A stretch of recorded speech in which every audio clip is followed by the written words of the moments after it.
أعوذ بالله من الشيطان الرجيم بسم الله الرحمن الرحيم ولما سكت عن موسى الغضب أخذ الألواح وفي نسختها هدى ورحمة للذين هم لربهم يرهبون فاختار موسى قومه 70 رجلا لميقاتنا فلما أخذتهم الرجفة قال رب لو شئت أهلكتهم من قبل وإياي أتهلكنا بما فعل السفهاء منا إن هي إلا فتنتك تضل بها من تشاء وتهدي من تشاء أنت ولينا فاغفر لنا وارحمنا وأنت خير الغافرين صدق اللہ العظیم۔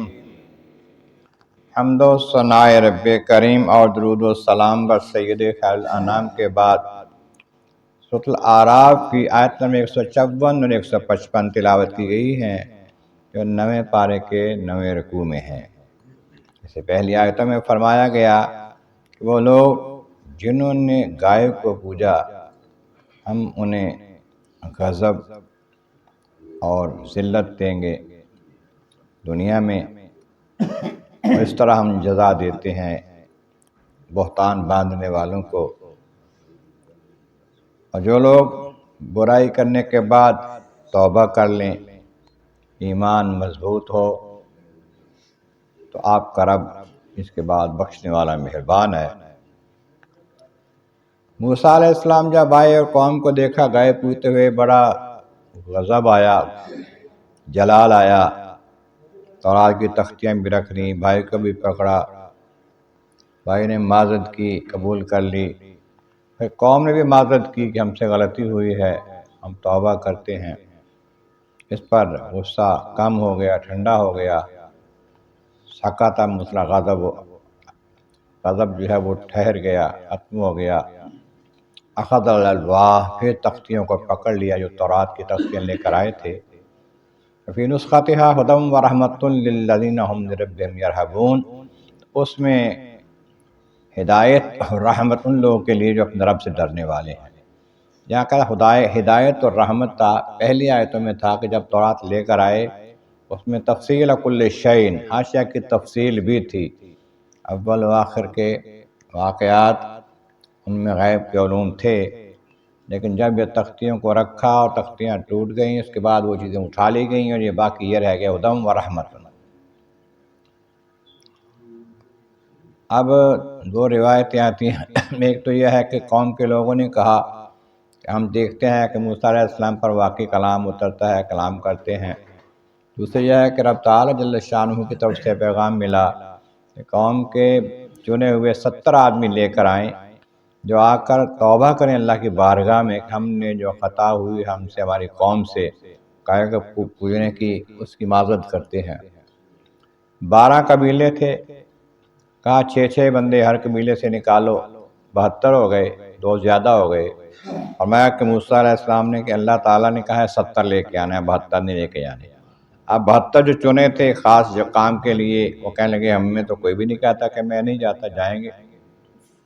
اب فرمایا کہ ایسا ہے دو بندے رہ جاؤ، جو رہ جائیں گے نا انہیں بھی وہی ثواب ملے گا جو وہاں جانے والوں کو ملے گا۔ پھر 2 بندے رہ گئے ان سے، یوشع بن نون اور ایک اور تھے۔ باقی بندے جو 70 جو لے کر موسیٰ علیہ السلام چلے گئے، جب کوہ طور کے پاس جہاں مقام تھا، میقات تھا، ہماری میقاتنا، ہماری جو میقات تھی، مقررہ وقت تھا، مقررہ جگہ، وہاں پہنچے، ایک ابر ان پر چھا گیا، سب سجدے میں پڑ گئے۔ اللہ تعالیٰ نے موسیٰ علیہ السلام نے کلام فرمایا، سب نے سنا، لیکن بعض نے کہا کہ اے موسیٰ ہمیں رب دکھاؤ۔ ایک تو یہ ان کی خطا ہوئی، ایک وہ جو گائے کا پوجا تھا، تو خالق کائنات جل شانہ ان پر ایک ایسا زلزلہ یا آواز ایسی بھیجی کہ وہ سارے کے سارے جو ہیں ہلاک ہو گئے۔ اخذ الرجفہ، تو انہیں زلزلے نے آ لیا، پکڑ لیا، ہلاک ہو گئے۔ موسیٰ علیہ السلام کہنے لگے قال رب لو شئت اہلکتہم من قبل وایایا، اے اللہ یہاں ان کو جو مارا ہے قوم کہے گی جا کے ہمارے بندے چنے ہوئے جا کے مروا دیے ہیں، تو میں ان کو وہاں پر ان کی قوم کے سامنے ہی ہلاک کر دیتا، مجھے بھی ساتھ کر دیتا بے شک، لیکن یہ مجھ پر الزام لگے گا۔ اتہلکنا بما فعل السفہاء منا، جن لوگوں نے غلطیاں کی ہیں گائے کو پوجنے کی، یا یہاں یہ کہا کہ ہمیں رب کو دکھاؤ تب مانیں گے، ان کی وجہ سے سب کو تو نہیں عذاب میں آنا چاہیے تھا، ہم کو ہلاک نہیں کرنا چاہیے تھے انہیں۔ ان ہے اللہ فتنتک، ٹھیک ہے مولا کہ یہ تیرا ایک آزمائش ہے، تیرا امتحان ہے، لیکن یہ جگہ امتحان کی جو ہے اس کے حساب سے اگر مہربانی ہو جائے خالق کائنات کو پھر زندہ فرما دیا۔ تضل بہا من تشاء وتہدی من تشاء، مولا امتحان میں تو ہی کامیاب کرتا ہے، تو ہی کسی کو ناکام کرتا ہے، جسے چاہے آئے حق دے، جسے چاہے نہ دے۔ انت ولینا، تو ہمارا پروردگار ہے، ہمارا مولا ہے، ہمارا ولی ہے، ہمارا وارث ہے، ہمارا سب کچھ ہے مولا۔ فاغفر لنا، ہمیں بخش دے، ورحمنا، ہم پر مہربانی فرما، انت خیر الغافرین، تو بہترین بخشنے والا ہے، بہت بہتر بخشنے والا ہے، مولا ہمیں بخش دے، معاف فرما دے۔ اور پھر ان کے لیے دعا فرما دی، دعائیں تو کرتے رہے ان کے لیے، جب جب بھی قوم پہ کوئی موقع آیا تو یہ بھی اللہ نے قبول فرمائی، ان کو زندہ فرما دیا، ان کو لے کر واپس آ گئے۔ اس کے بعد پھر کچھ واقعات آئندہ آیتوں میں انشاءاللہ تعالی۔ اللہ تبارک و تعالیٰ کی بارگاہ عالیہ میں مولا کریم، محبوب کریم کا صدقہ قرآن کریم کا فہم اور اعمال صالح نصیب فرما۔ وآخر دعوانا الحمدللہ رب